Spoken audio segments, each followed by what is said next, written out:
techniques and methods. This is going to basically cover how they work, roughly how you do them, and basically which ones are going to be more effective and which ones you should probably stay away from until you're at that more advanced level where you can reliably have lucid dreams anyway.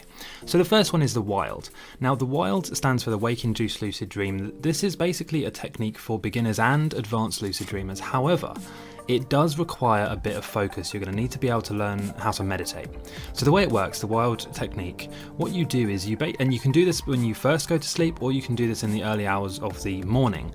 So what you do is you lay there, you don't move any muscles, okay, you close your eyes, and what you're going to do is to try and keep your mind awake while your body falls asleep.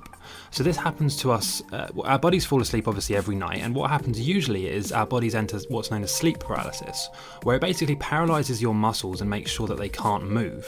This is to stop you like acting out your dreams and sort of kicking your spouse, or kicking the covers off the bed or whatever. And it's a very useful, safe thing that your body does to stop you acting out your dreams. However, in the wild technique, you're going to basically try and keep your mind awake during that process. So if you do wake up during the process, it can be a bit scary. You're going to experience sleep paralysis, it's going to be a bit unusual or uncomfortable even. But if you push through that and just enter the lucid dream in that way, you're going to have a very stable lucid dream, and it's going to be very hard to shake you out of that.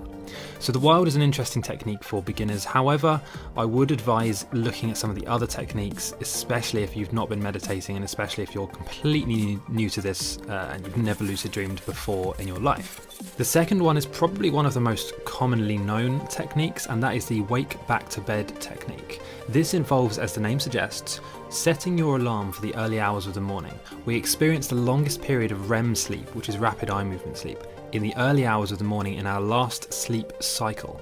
So this means that if you interrupt that and actually target that, you can enter a lucid dream at the time where your REM sleep is the longest, and you're also most likely to become lucid. So the way you do this is very simple. You set your alarm to go off at about 4 to 5 a.m. in the morning. The alarm goes off, you wake up, hopefully you're not too tired, and you basically go back to sleep. You close your eyes again and go back to sleep with the intention of lucid dreaming.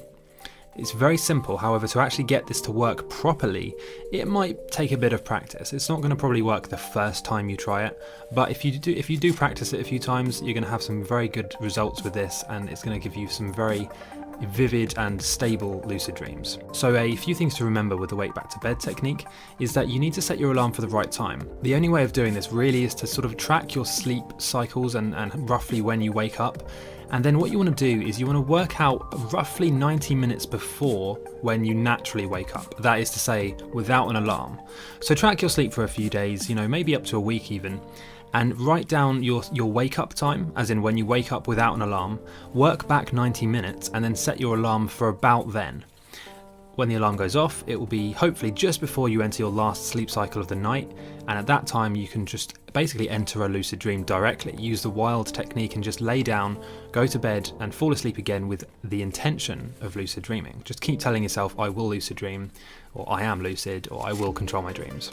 You're going to have some really good results with the wake back to bed. It's one of my personal favourites. However, it does make you feel a bit tired. If you do this technique, I wouldn't advise to do it before a day where you have to be up and energetic all day. For example, if you're working full-time Monday to Friday, I wouldn't advise doing the wake back to bed until the weekend. Just because if you do it wrong, if you mistime it, if you interrupt your last sleep cycle sort of halfway through, there's a very good chance you're going to wake up feeling very fatigued and sort of almost confused and annoyed the next day, and that feeling will probably last for the most of the day, which is where the myth that lucid dreaming makes you tired comes from. It's basically people trying to do the wake back to bed technique and not quite timing it right. So they end up interrupting their sleep and essentially causing themselves to have a sleep debt, which will only be repaid when they fall asleep the following evening and catch up on the lost sleep, or the interrupted sleep cycle that they ruined by mistiming the alarm. So make sure you get the timings right, but it can work really, really effectively. Okay, so number 3 we have the mild. The mild stands for the mnemonically induced lucid dream, and it's basically one of the softer or the most beginner-friendly techniques that I know of. It's certainly the technique that I use the most. Out of all of the techniques, I use the mild and the dialed more than any of the others, because not only are they very reliable, but they don't involve interrupting your sleep. You don't have to set any alarms, you don't have to interrupt your sleep cycle or time things or even worry about waking up in the middle of the night. You can just literally go to sleep as normal, and when you do it right, will naturally have lucid dreams more often. It doesn't guarantee that you'll have them directly. You can't induce them directly like you can with, say, the Wild. However, the Mild is a very interesting and underrated technique in my opinion. So the way it works is to essentially just constantly tell yourself and reinforce the idea that you will lucid dream. The mnemonic method here is to basically repeat mantras and affirmations to yourself all throughout the day. Things like I will lucid dream, trying to train yourself and prepare yourself for the eventuality that you are in a dream and you suddenly do a reality check and then you lucid dream.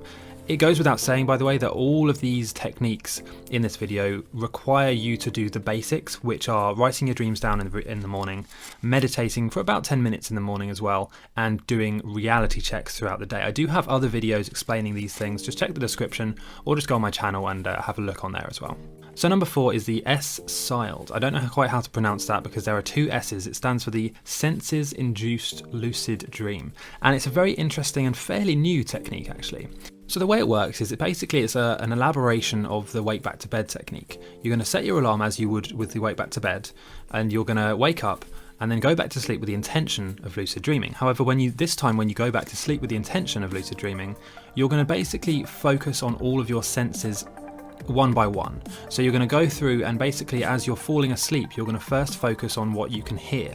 Really intently listen to all of the sounds around you, the sounds outside, the sound of your breathing, even the sound of the clock ticking in the background. And then once you've done that for a few minutes, roughly 5 minutes or so, then you move on to the next sense. What can you smell? And then what can you feel? And then lastly, what can you see? Which at this point you should start seeing some hypnagogic imagery and some patterns and colours and lights and things flashing on your eyelids. And then before you know it, you will enter a lucid dream very, very quickly. It might even happen before you've even gone through all of the 5 senses. If it doesn't, what you should do is focus on going in cycles. So go through all of your senses, focus on each one independently, one by one, and then just go back to the start again and do it all again. Keep doing that until you fall asleep, and trust me, it will happen very quickly. You will very quickly fall asleep and enter what should be a lucid dream. And lastly, number 5, this is actually what I call the all-rounder. It doesn't really have a name, but it's a technique that I've developed which I would love to share more about. I'm going to make a new video explaining this technique in detail. It basically will combine all of the techniques that I've learned and experienced in a way that makes it very, very foolproof, especially for beginners, but also for anyone who wants to just basically lucid dream as reliably as possible. But also it's for people who don't want to interrupt their sleep and have that tired, fatigued feeling that you get after ruining a wake back to bed or after using supplements or all of these things which have these side effects. It's designed, and it will be designed to be the most effective and hopefully the most reliable lucid dreaming technique. I'm going to be doing some studies on it. It's a very exciting thing that I've been working on. If you do want to see that, please go and make sure that you're subscribed to this channel. Leave a comment, turn on the notifications. I know lots of YouTubers say, turn on notifications and subscribe.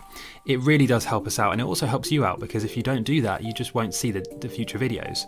YouTube's algorithm is very strange and strict these days, and so unless you actually interact with the video by leaving a comment or leaving a like, I'm sure you've heard this before, you won't see any more of those videos, or at least, it'll be a lot harder for you to see those videos.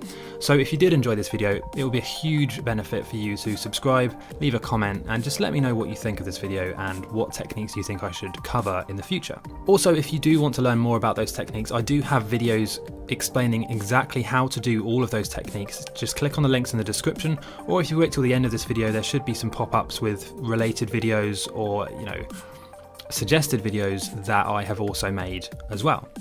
So that's it for now, guys. I'll see you next time, and don't forget to subscribe. Done. Thanks for watching, guys. This video and this channel was supported by my Patreon followers. Please consider giving just $1 a month to support this channel, or just click the links in the description. You'll find links to various lucid dreaming products, articles, techniques, and tutorials. If you did enjoy this video, please click the notification bell and subscribe, and I'll see you next time. Why are you still watching this? You should have clicked one of my related videos by now, right? Or subscribed or gone onto my website or something like that.